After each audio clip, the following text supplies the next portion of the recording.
Good morning, how are we doing? So should I be worried about cortisol? Can this help stop my fat loss level? That was a question I had yesterday. Now, we want to distinguish here between chronic, something that's chronic, and something that's acute, because cortisol is a stress hormone which can actually help mobilize fat. If you think about stress hormones released in terms of exercise, that's a stimulus which obviously burns calories, helps you use energy, you get stronger, you break down muscle, you recover from that. So you could say that's indirectly part of fat loss. On the other hand, if you're chronically stressed and you've got cortisol levels really high, it won't directly, morning Karen, it won't directly go, oh, okay, we're not gonna lose body fat.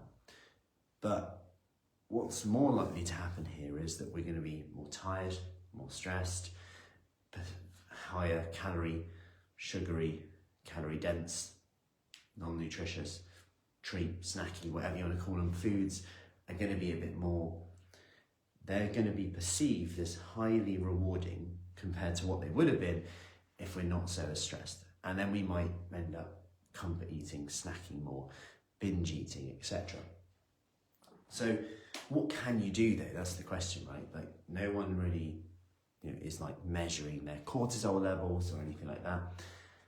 But ultimately what you can do is pick, perhaps working at your pace with the exercise, not becoming addicted if you like, to beasting yourself no matter what. Like you have to beast yourself or you don't train at all. Because actually sometimes that can lead to overcompensation, potentially. But on the other hand, it's sometimes thinking that the stress about cortisol is probably causing more stress than what we think cortisol is doing in itself. Now, if you are tired, stressed, but you want to keep exercising, go for resistance exercise. Go a bit lower intensity. Go at your pace a little bit.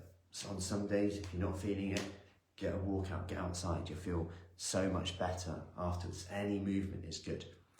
So, point being here, in the short term, it can actually help you lose fat. Might even help with hunger as well. Long term, if you're chronically stressed, always passionately tired, stressed, indirectly, if that's leading to more comfort eating, binge eating, we may want to look at that a bit more. But you could also argue this may come down to not planning our meals. And then this comes to, okay, what small things can we add in without overwhelming, without going, oh, I'm gonna have to plan my meals as well, small stress. Habit stack. If you take one thing from this, habit stack. If you already have a hot drink in the morning like I do, grab a glass of water with it.